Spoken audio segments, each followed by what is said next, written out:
Story 1. The Smart Lock. This happened last winter, while I was house-sitting for my aunt and uncle in a wealthy, heavily wooded suburb just outside of Seattle, Washington. Their house is beautiful, a massive, modern smart home completely surrounded by thick pine trees. The nearest neighbor is a quarter-mile down a private, unlit driveway. Because it was winter, the sun went down by 4:30 p.m., leaving the property in total freezing darkness. It was a Tuesday night, around 11:45 p.m. I was upstairs in the guest bedroom playing video games when my phone vibrated. It was a high-priority push notification from the house's integrated smart lock security app. The notification read, "Front door unlocked via proximity bypass." My heart did a quick flutter. I hadn't gone near the front door. I pulled up the app's live dashboard, assuming it was a software glitch. But as I watched the screen, a second notification popped up. Living room smart blinds raised. Panic started to set in. I tapped over to the house's exterior security camera feeds. The cameras were high definition with night vision. I scanned the front porch feed. It was empty. The driveway was empty. But then, I checked the backyard camera that looked directly into the glass patio doors. Standing on the snow-covered lawn, about 10 feet from the house, was a man. He wasn't wearing a mask, but he was wearing a bright, high-visibility construction vest over a heavy black hoodie. He wasn't trying to break the glass. He was just standing there, holding a tablet screen up toward the house. Suddenly, the app vibrated again. Back patio door unlocked.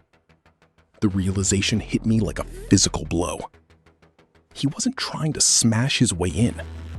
He was using a signal cloning device to intercept the smart home's encrypted Bluetooth network, systematically tricking the house into thinking he was the owner. Through the camera feed, I watched him slide the heavy glass patio door open. He didn't rush. He stepped into the pitch-black kitchen with a slow, completely confident stride. I bolted off the bed, quietly locked the bedroom door, and wedged my back against it while frantically dialing 911. I whispered my location to the dispatcher, my voice shaking so badly I could barely speak. While she was taking down the details, the smart home app sent one final notification. Master suite thermostat, adjusted to 55 degrees. He was standing right outside my door. He had turned the automated house lights off, plunging the entire building into absolute darkness, except for the tiny, bright green glowing light of the electronic smart lock on my bedroom door. In the dead silence of the house, I heard a faint, digital beep from the door handle right behind my head. He had overridden the bedroom door lock from his tablet. The metal handle slowly began to rotate downward. I threw my entire body weight against the wood, screaming at the top of my lungs that the police were already on their way. The handle violently jerked down against my shoulder twice, hard, as the man shoved the door from the other side. Then, the distant, echoing wail of police sirens cut through the winter woods. The pressure on the door vanished instantly. The police arrived 4 minutes later with canine units. They found the back door wide open and footprints in the snow leading back into the dark tree line, but the tech-savvy intruder had slipped away. The creepy part? When the detectives analyzed the smart lock hub the next morning, they discovered the hacker hadn't just found the house that night.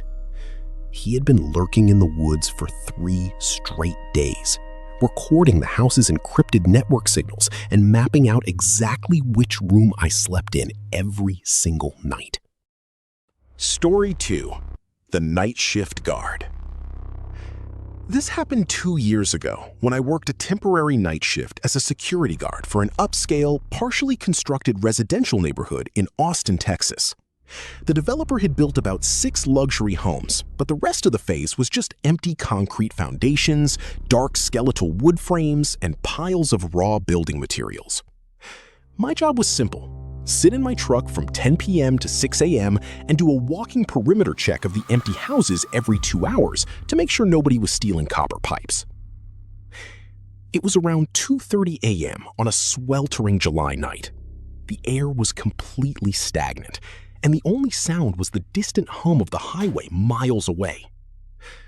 I was finishing up my 3rd sweep of House 4, a massive, bi-level home that was completely framed but had no drywalls or windows installed yet.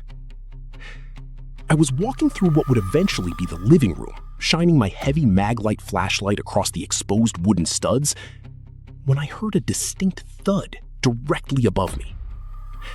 It sounded exactly like a heavy footstep on the bare plywood subfloor of the 2nd story.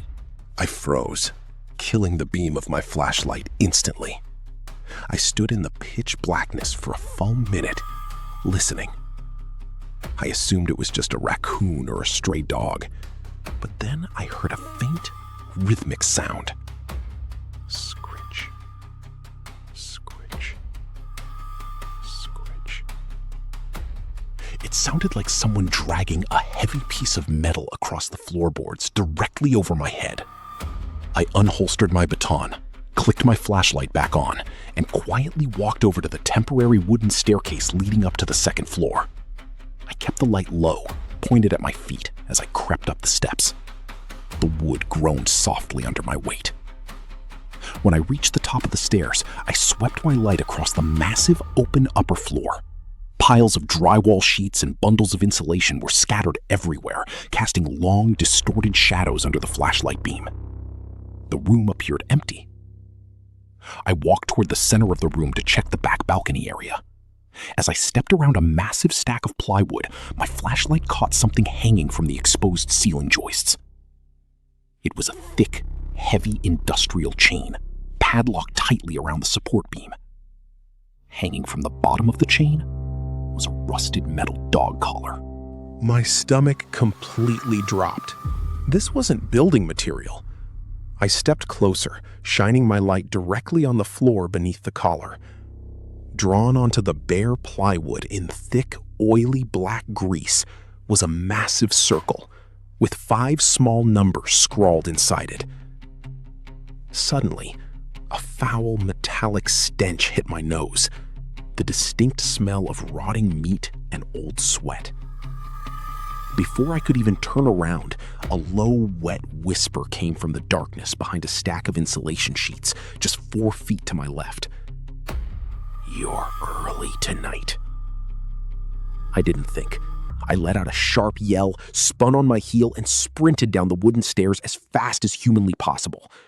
As I raced down the steps, I heard heavy, rapid footsteps slamming onto the plywood behind me, chasing me down. The person wasn't running like a human. The footsteps were chaotic, heavy, and incredibly fast. I bolted out of the unfinished house, ran straight to my security truck, slammed the door, and locked it, shifting the engine into drive. I drove to the entrance of the construction site and immediately called the police. When 3 patrol cars arrived and searched House 4, the person was long gone. However, they found a small, makeshift living space hidden deep behind the insulation bundles on the 2nd floor. The creepy part? The police found a small notebook in the hiding spot. Inside was a log of my entire nightly routine, documented down to the exact minute. The very last entry, written that exact night, read, 2:30 a.m. He is coming up the stairs. The collar will fit perfectly. Story 3. The Dashboard Camera.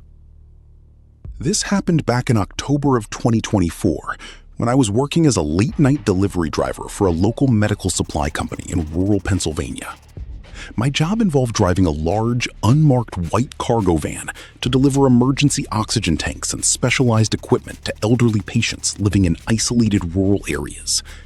Because of the nature of the job, I had a high-definition dual-facing dashboard camera installed that recorded both the road ahead and the interior of the cabin. It was about 3:15 a.m. on a Thursday, and I was driving down a completely unlit 2-lane blacktop road surrounded by dense state forest. The nearest town was over 20 miles behind me, and my GPS signal had completely dropped out a half-hour prior. I was relying entirely on a printed map to find a patient's remote farmhouse. The road was completely empty, shrouded in a thick, low-lying ground fog. As I rounded a sharp, blind curve, my headlights illuminated something blocking the middle of the road.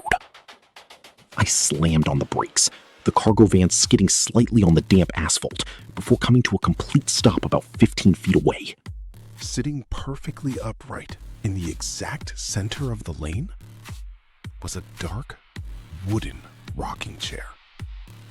Sitting in the chair was a vintage, life-sized porcelain doll dressed in a stained, faded Victorian dress.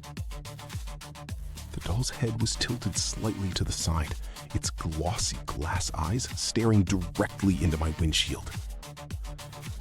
A wave of intense, instinctual dread washed over me. This looked exactly like a classic ambush setup to get a driver to step out of their vehicle. I didn't open my door. I didn't even put the van in park.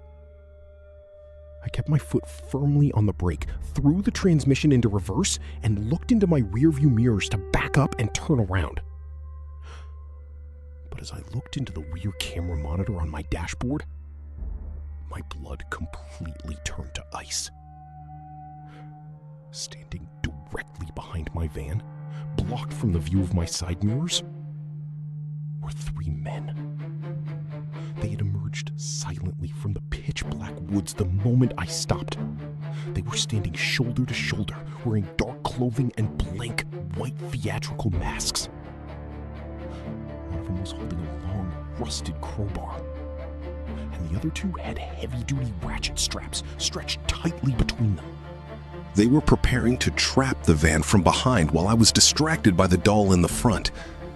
Before I could even react, the man with the crowbar lunged forward and smashed it hard against the back glass window of the cargo door. The glass shattered with a deafening crack. Panic completely overrode my brain. I didn't back up. Instead, I slammed the gear shifter into drive, stomped on the gas pedal, and steered the heavy cargo van directly toward the rocking chair. The front bumper violently smashed into the wooden chair, obliterating it into a cloud of splinters and porcelain fragments. I kept my foot pinned to the floor, the engine roaring as I raced through the fog, leaving the masked men far behind in the dark. I drove straight until I reached a brightly lit gas station off the main highway and called the state troopers. They dispatched units to the forest road, but they found nothing but the broken pieces of wood and porcelain scattered across the asphalt. The creepy part? When the detectives downloaded the digital footage from my dual-facing dashboard camera to get a description of the suspects, they zoomed in on the interior cabin camera. The footage showed that the men hadn't just appeared when I hit the brakes. The camera's night vision lens captured 2 of the masked men standing right at the edge of the dark wood line, completely motionless, watching my van drive past that exact spot 20 minutes earlier on my way into the delivery route. They had been waiting for me to come back.